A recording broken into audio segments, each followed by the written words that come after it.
There is a massive housing deficit in Lagos. Home ownership or renting a decent accommodation is becoming more expensive and getting out of the reach of moderate and low-income earners.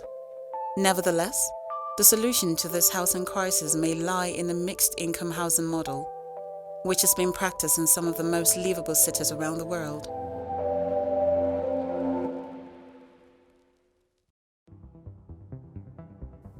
Ikoyi is one of Lagos' affluent residential areas known for its wealthy residents with very expensive real estate.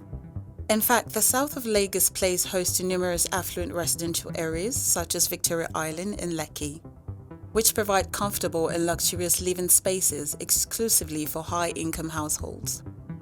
In such areas, a comfortable 3-bedroom housing unit can cost as much as 150 million naira, approximately $300,000, making it unaffordable for the majority of Lagos residents, who are made up of mostly moderate to low-income earners. Therefore, they are forced to move into neglected settlements, which often lack basic social amenities and infrastructure. Unfortunately, in Lagos, there is a steady rise in gentrification, that is, the displacement of the urban poor with wealthy residents. And these low-income residents face constant threats of losing their homes with no guarantee of decent and affordable living. This is a reflection of the inadequacy of existing urban development policies in Lagos to cater to low-income residents, which has reinforced the culture of social segregation and gentrification. For example, most low-income groups do not have access to formal title deeds, which is a major prerequisite to gain permission for housing development. Government-approved architectural plans mostly require plots above 200 square meters, which do not consider the peculiarities of low-income communities where available plot for a household could be as low as 85 square meters. These stipulations make it impossible for the development of affordable housing for low-income earners. Also, if you look at recent housing projects undertaken by the Lagos State Government, the public-private partnership housing delivery model, and the organized private sector built housing, the pricing of a housing unit is by no means affordable by many moderate and low-income earners. For example, a 2-bedroom apartment built under these so-called affordable housing schemes ranges anywhere from 8 million naira to 23 million naira, depending on the location. This is the reason why the Lagos State Government needs to adopt a proposed legislative bill for mixed-income housing.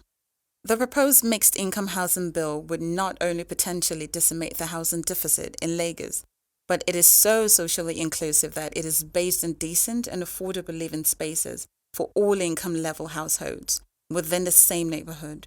In other words, this bill, if passed into law, could potentially guarantee affordable living spaces for moderate and low-income earners, even in affluent areas like Ikoyi.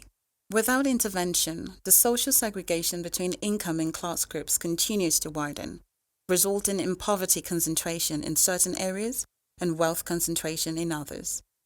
Failures in government and public institutions to provide necessary infrastructure and services in the city have led to an over-reliance on profit-driven private developers to fill in the gap, who for profit-making's sake have to give more attention to the wealthy, triggering a rise in gentrification, where they invest in housing units that are essentially enclaves for the wealthy.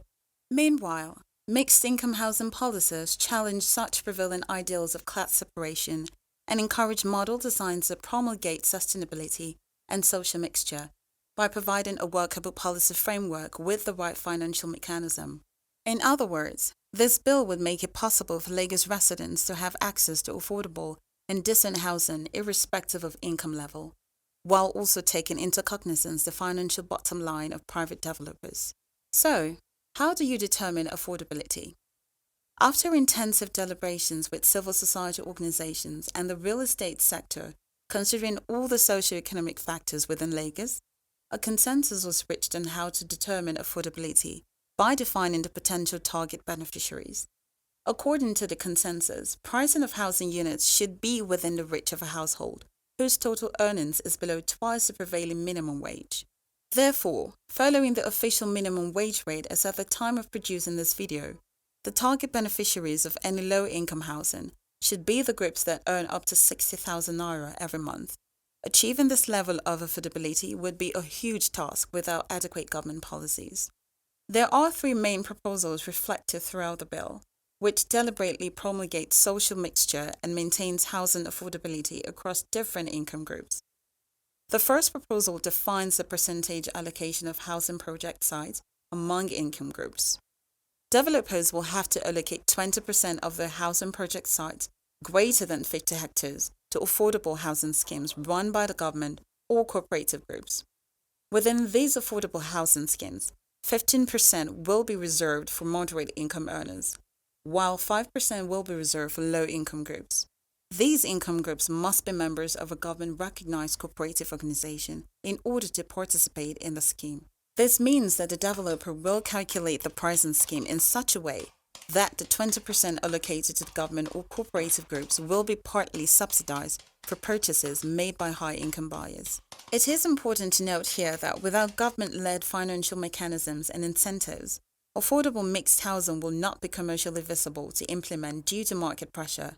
Such mechanisms include land subsidization by the government, low interest rates for long-term loans, tax incentives and abatements for developers adopting the mixed housing policy within their construction sites. Secondly, one of the proposals in the bill is aimed at avoiding the reselling of affordable housing units at market value by the low-income residents, thus making it mandatory for house ownership transfer to be strictly between cooperative group members. And thirdly, to address the issue of expensive land prices due to speculation, the bill proposes that undeveloped land should accrue tax relative to the value of the land every 2 years. Land speculation is one of the major factors making housing so expensive. Wealthy individuals speculatively purchase land with no plans of development, only to sell the plots later at a higher price, driving its value higher as it passes from one speculative buyer to another. Taxation would discourage such speculative purchase of land without the intention of developing. The bill also acknowledges the vulnerability of single mothers, widows, the elderly, and people living with disabilities. They are the most vulnerable groups among the lowest and low-income earners whose needs have been neglected so far and therefore need to receive special consideration in a mixed-income housing policy. Finally, the bill provides urban design guidelines that support convenience and easy navigation for low-income residents. For example, developers are to ensure that public amenities like public primary school, public healthcare clinic, and a fresh food market are within a 1-kilometer walking distance from the estate. And most importantly, the estate must be well connected to the public transport network with a dedicated bus stop within a 500-meter distance from the main entrance. Studies have shown that inclusive and equitable cities are livable, economically vibrant, and safer. Already, cities around the world are practicing this very mixed housing model. In Maryland, USA, a similar mixed housing policy is in full effect, and it obligates developers to reserve 15% of the units for low and moderate income households. In Vienna, Austria, the mixed housing policy has resulted in both the rich and the poor living in a Gemeindebau, which is a municipal subsidized public housing. It is innovative housing policies like this that makes Vienna ranked among the world's most livable city. Addressing the housing deficit crisis in Lagos requires innovative policy approaches that are socially inclusive. However, Lagos currently lacks such policies, which has further exacerbated the proliferation of neglected communities, of which its members have now become objects of victimization, as they continue to remain under the threat of losing their homes and livelihood.